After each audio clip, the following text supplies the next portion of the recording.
And welcome to the show. Late night GEO Talk with yours truly, the Iceman, aka RD. Subliminal Free Television. Broadcasting from deep in the jungles of the Midwest. What's up? How's it going, guys?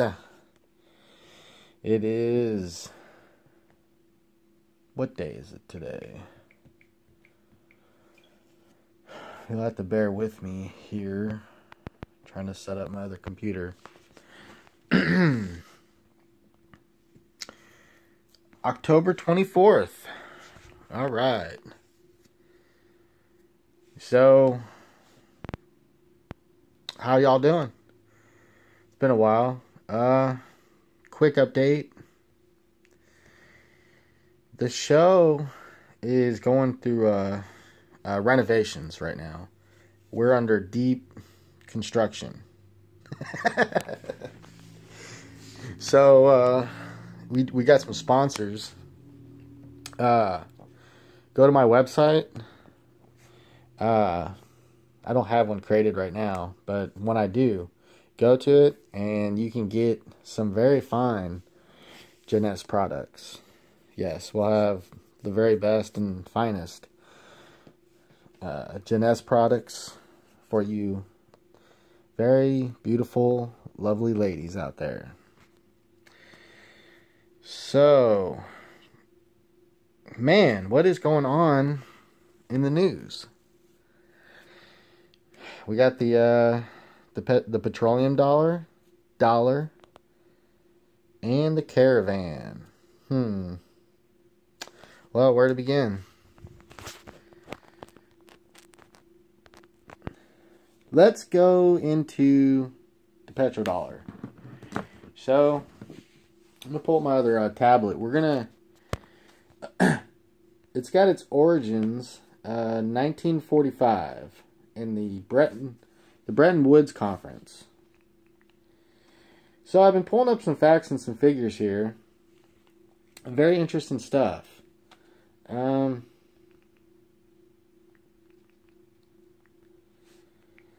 2016,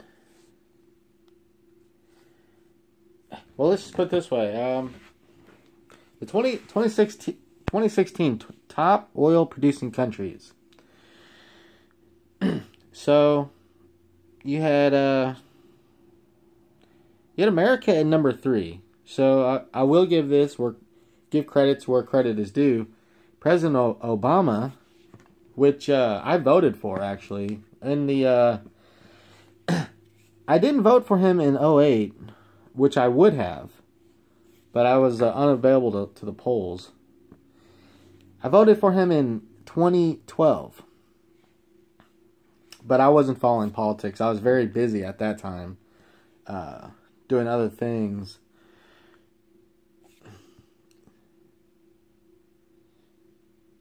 Yeah, I said I gave Obama a chance until like the first week when he borrowed like 1.5 trillion or 4 trillion, something like that, like right off the bat. And I was like, oh, here we go again. So after that, I just said I didn't even follow it.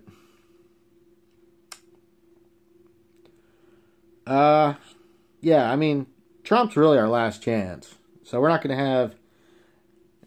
When I stress the importance of the midterms or just the movement, it's because we'll probably won't have an opportunity like this again. But we all know this. You guys know that. Anyway, 2016, we were what I was gonna say. Give credit where credit is due. Obama got the United States its oil production up, and we were in third 2016. By 2017, with only 1 year, we took the lead. So we're as of right now, we're the leading oil producer. Saudi Arabia is second. In 2016, Saudi Arabia was number 1 it's number 1. Russia right now is number 3, or I'm going off the 2017. It's probably changed. We're almost 2019. China number 3. China's dropped, I believe. Canada's high. Actually, every country in the world, other than a few in Africa, produce oil. So the whole world produces oil. Well, so how does this tie into the petrodollar? Well, first off, let's how it ties into the petrodollar is there's an organization called well, maybe you've heard of it. It's called OPEC. All right. It stands for the Organization of Petroleum Exporting Countries. When was it founded? It's got its headquarters in Vienna, which is interesting. Founded in 1960 in Baghdad. Okay. All right. So that's interesting. Who are the members? Iran, Saudi Arabia, Venezuela, Indonesia, Nigeria, Iraq, Algeria, Qatar, United Arab Emirates, Kuwait, Ecuador, Libya, Angola, and Gabon. Yeah, Gabon. Sounds like vagabond. So, okay. So that's quite expanded. I know it was like only 5 or 7 first started. So basically they trade oil for dollars. We know that there's a glut of oil right now. There's a glut, so there's not as many dollars chasing oil. Okay. So what's the origins of this whole thing? Because I'll make a point. So let's go to Bretton Woods.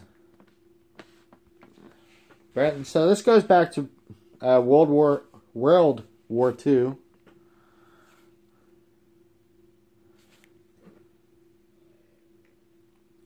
Oh, by the way, thanks for joining me tonight.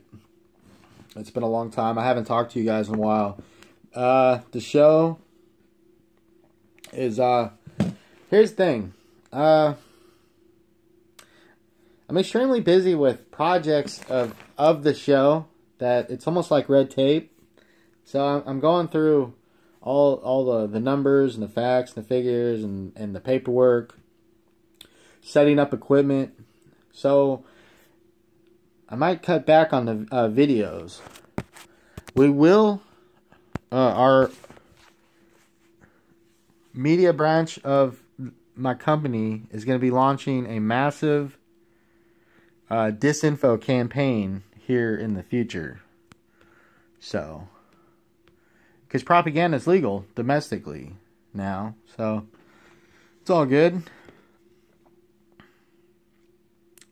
Well, let's see. The Bretton Woods was created in 1944. Where was it created? It was like in France, I believe. Skimming through right now. If I get stuck, I'll just pause it or go get some refreshments, some food, relax. Now I got on the air because I was researching it. And I was tying it all in to have a deeper understanding of it. And I know what you're thinking, like, this guy's the last motherfucker I want to hear, calling GEO spatial politics. But, I mean, if you think this is funny, you should see my my outtake vids. Then you'll really be like, what the fuck is wrong with this guy? But that's the beauty of YouTube, for right now anyway. We'll be going off after the midterms.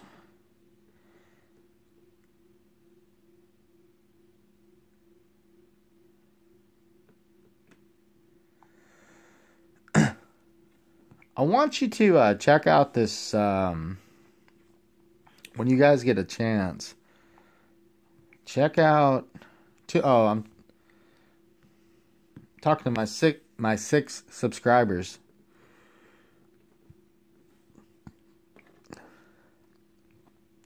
YouTube's got some good material, at least before they take it off. They're gonna eventually they'll take the petrodollar off for hate speech. You know.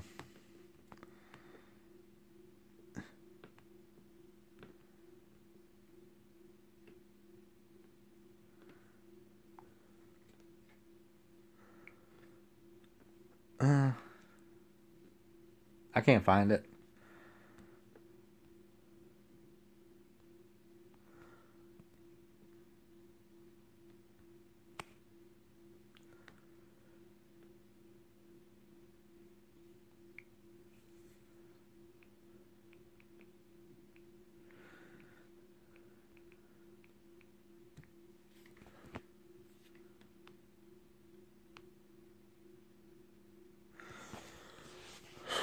There's this thing called petrodollar recycling.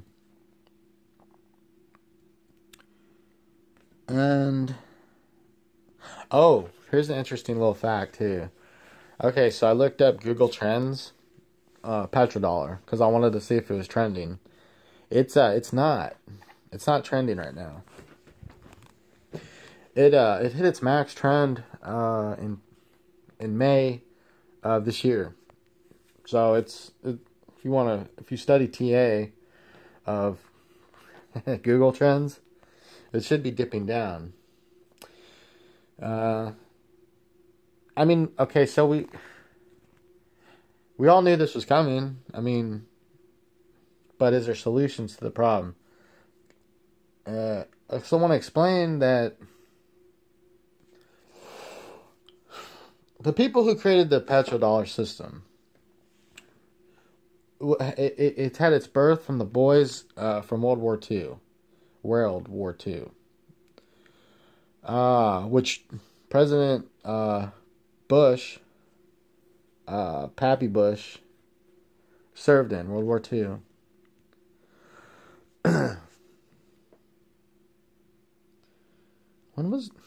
What year was the petrodollar created? That's what I'm looking for. It was like 74. Yeah. So the boys in the 70s came up with this petrodollar. Why was the petrodollar created? That's the question, right? So before we blame the current administration, President Trump, on the petrodollar, well, because we've always known ever since he first got elected that the elites they have certain cards they could play if they wanted to get crazy enough, you know.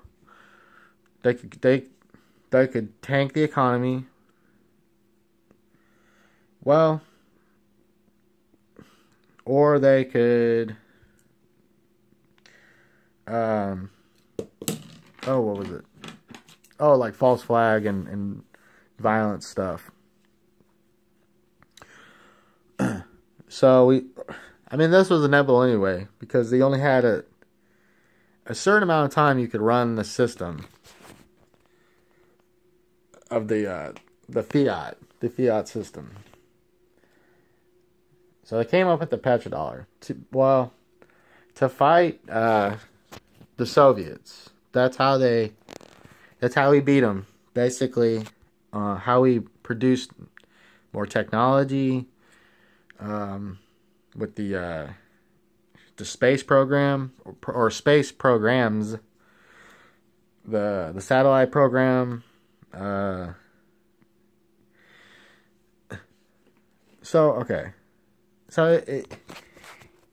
that's what it was used for, and it worked. We beat them economically or financially, because it wasn't a hot war. Because of nuclear weapons. Or WMDs.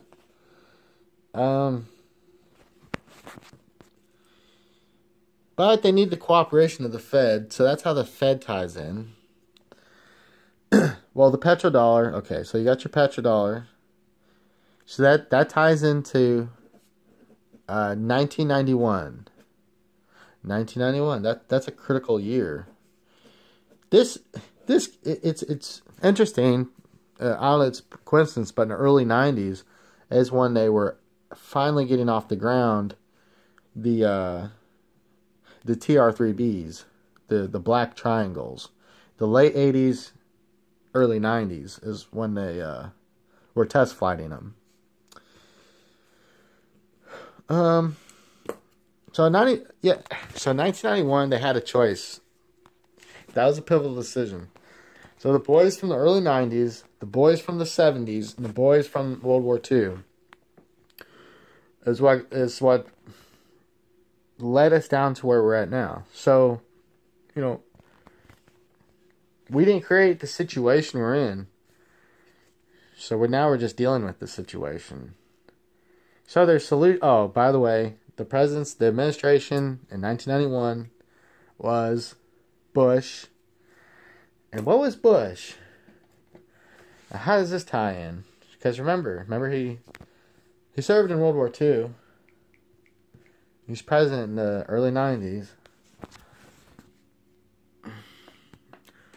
And that was a Middle East war. So we're pretty much like we set up the OPEC, I think, or some kind of deal with Saudi Aramco, which I think that goes back before World War II. So we're like the military arm, basically enforced that whole area. But you gotta understand, we were fighting the Soviets, and that goes back way before us. That is the nationalism of the turn of the century. So, yeah, Bush. What's his background? Wasn't he like a member of a something or another? I think old HW. Yeah, he was like director of the CIA or something like that.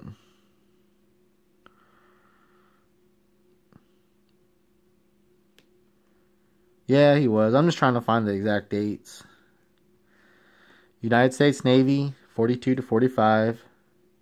That's good. Rank lieutenant, junior grade, unit, first carrier task force, World War II. Distinguished Flying Cross, Air Medal, Presidential Unit Citation. It's pretty good. It's real good.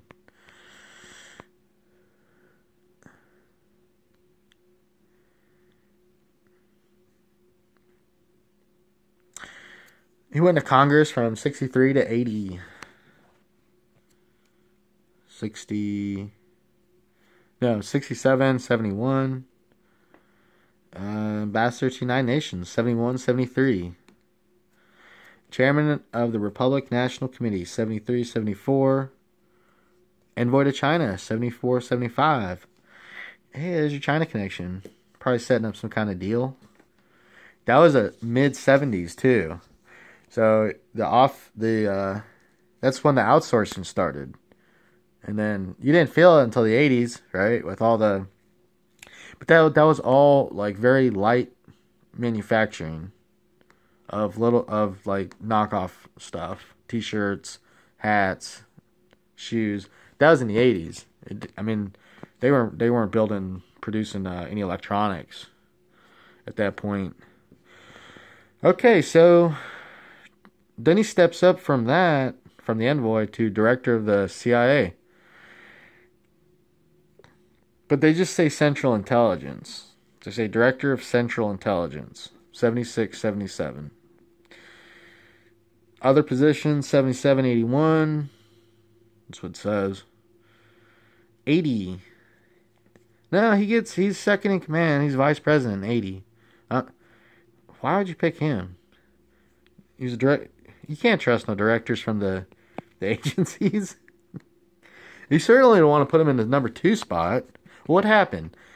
Oh, well, we know the story. 6 months later, a failed assassination attempt by John Hinckley Jr. He's probably a Manchurian candidate, some kind of.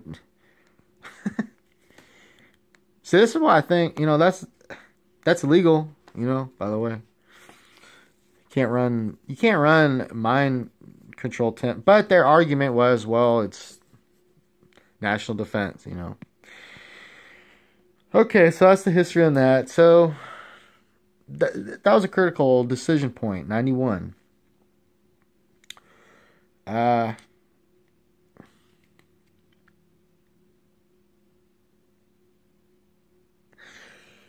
So we are going to pick this up tomorrow night, ladies and gentlemen. Yes, I know you're fascinated. You want to keep going. But then at that point, I will not have teased you properly. I'm just messing with you. You know that, you guys. So until tomorrow night, we're going to pick this up. Petrodollar. This is part 1. Petrodollar, part 2, tomorrow night. Good night.